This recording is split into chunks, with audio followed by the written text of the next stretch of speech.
자, 쌍방울 대북 송금 사건과 관련해서 이제 이재명 대표를 엮어 넣으려는 이 정치검찰의 조작범죄, 그리고 이제 재판부의 어떤 부적절한 재판이다라고 하는 것을 입증해줄 또 다른 핵심 정황이 이제 확인되지 않았습니까? 어제자 이제 오마이뉴스 소식을 좀 이게 보게 되니까 그 안부수가 대북 사업의 어떤 키맨이더만요. 키맨일 수밖에 없다라는 그 정황이 확인된 건데, 여러분들도 아시다시피 이게 지난 이화영 전 부지사의 1심 재판부 판결에 주요하게 작용됐던 게 뭡니까? 쌍방울 김성태 회장의 대북 사업 추진 배경에 이화영 부지사의 영향력 없이는 불가능했다, 이거였잖아요. 그런데 실제로 대북 사업의 어떤 성공 기여, 가장 큰 기여를 했던 것은 안부수 아태평화교류협회의 회장이다. 이와 관련된 폭로가 다름 아닌 안부수의 핵심 측근으로부터 나온 거죠. 그래서 이거를 이제 입증해줄 만한 사건으로 이제 이야기했던 게 지난 2018년 12월 30일, 그러니까 이제 문재인 정부 때 당시에 그 김정은의 친서를 우리 정부로 전달을 했던 인사가 다름 아닌 안부수였다. 그래서 안부수가 이걸 친서를 전달했을 만큼 북측에서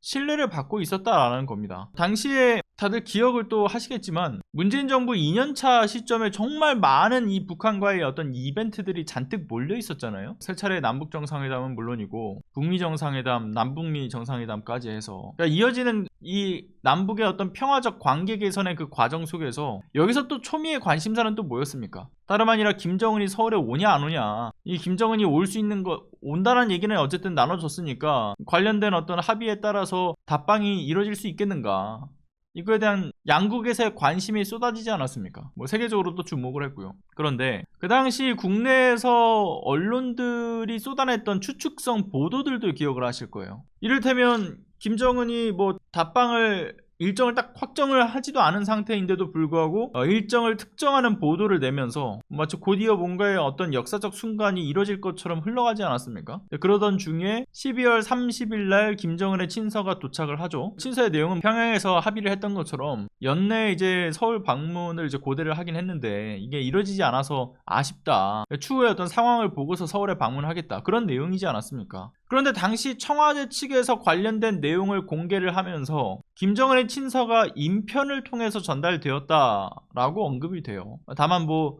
어디서 어떻게 전달되었는가, 이런 구체적인 경로는 알려지지 않았었죠. 그런데 여기서 그 당시 또 청와대 고위 관계자의 익명의 인터뷰에서 중요한 대목이 나오는데, 친서 이거 인편으로 전달됐다, 근데 북측 인사가 직접 전달하진 않았다, 이렇게 언급을 했던 게 중요 포인트입니다. 뭐 그때 당시야 이와 관련해서 인편으로 전달됐는데 이게 북측 인사로 전달이 안 돼? 뭐 근데 당시 뭐 김영철 통일전선부장하고 이 서훈 국정원장이 판문점에서 만나가지고 이렇게 직접 전달이 이뤄졌나? 뭐 그렇게 여러 추측에 대한 이야기가 나왔던 거란 말이에요. 근데 여기서 검찰의 수사 내용과 안부수 최측근의 주장에서 맞물리는 내용이 있는 거죠. 일단 22년 12월에 검찰발 보도로 언급되었던 게 뭐였냐면, 김성태 회장이 김정은의 친서를 받았고 이걸 사업에 활용했다라고 하는 SBS의 보도가 있었다라는 거예요. 검찰이 수사 과정에서 김성태가 김정은과 김영철로부터 여러 차례 친서를 받았다라는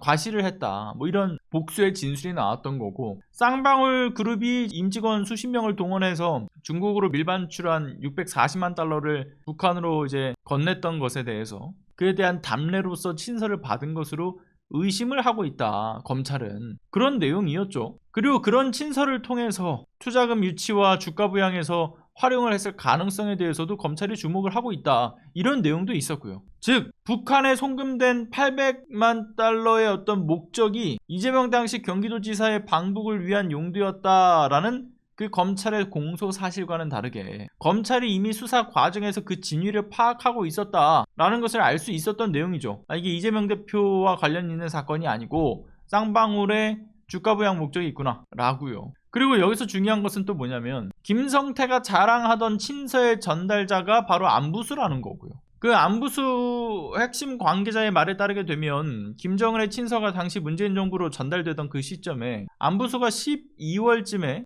그러니까 중국에서 들어온 지 하루 만에 이제 갑작스럽게 북경으로 출국을 했다라는 거예요. 그리고 당시 북경 공항에서 대기를 하던 김성애 실장이 김정은의 친서가 든 가방을 전달했다라는 것이고요. 국정원 문건에서도 이와 같은 사실이 이제 확인이 되는 건데, 뭐 평양에 가서 김영철 부장을 만났다라고 하는 그 시점, 그리고 중국에서 김성애 실장을 2차례 만났던 시점, 이런 것들이 또 맞닿아 있는 거죠. 그 이후에도 뭐 쌍방울이 북한 측과 2019년 1월부터 그해 11월까지 6차례 중국에서 접촉을 했던 점, 그리고 같은 기간에 대북 전문가들을 이사진이나 또는 상임 고문으로 영입을 해가지고 대북 사업을 준비를 해나갔던 점, 신규 사업 목적에는 자원개발과 광물성 제품 개발까지 추가를 했던 것이고, 그리고 거기에 더해서 안부수와는 업무 협약을 맺고 아태평양 교류협회의 사무실을 이제 쌍방울 본사로 입주시켜주기도 하고, 즉 북한 측이 안부수를 대단히 신용을 했기 때문에 우리나라와 함께하는 어떤 사업에 있어서 중요한 협력자로 판단을 하고 있었다. 이런 안부수의 북한 내 입지를 통해서 대북 사업의 성공과 주가 부양에 대한 연결까지 그 그림을 그릴 수 있었던 것으로 보여지는 거죠. 이 쌍방울이. 그 정황이 또 드러난 겁니다. 이걸 검찰은 이미 알고 있었던 거고요. 그러니까 이 위법한 수사와 진술 조작으로 전혀 다른 사건처럼 이 소설을 쓰고 있는 거죠. 그리고 재판부가 최후의 보루가 돼야 될 텐데 재판부 역시도 그 공정성을 의심케 하는 그 판단을 내리면서 짬짬이 법적 카르텔 논란까지 더해지고 있는 거 아닙니까? 진실은 아무튼 더 선명해지고 있는데 언제까지 이 조작이 통할 거라고 생각하고 있는 걸지 참 의문입니다. 누구 말 따라 고작 5년짜리 정권에 편승을 해서 겁도 없이 날뛰는 것 같은데, 그 5년짜리 2년짜리로 단축하기 위해서 지금 여론에 불이 붙은 상황에도 언제까지 그 기조를 유지할 수 있나 보자고요. 결국은 줄줄이 쇠고랑 행인 거고, 시간이 길어질수록 그 죄의 무게만 더 무거워질 거라고 봅니다. 그랬다고 뭐 이제서야 지금 뭐 하차벨 누르겠다 뭐 이렇게 하차벨 눌러도 한참 늦었죠. 결코 봐줄 수 없는 문제라고 봅니다. 봐주기 없이 이참에 저 범죄 세력에 대한 일망타진과 이 제도 개혁을 통해서 완벽하게 이 예방책까지도 마련을 이뤄내야죠. 안 그렇습니까?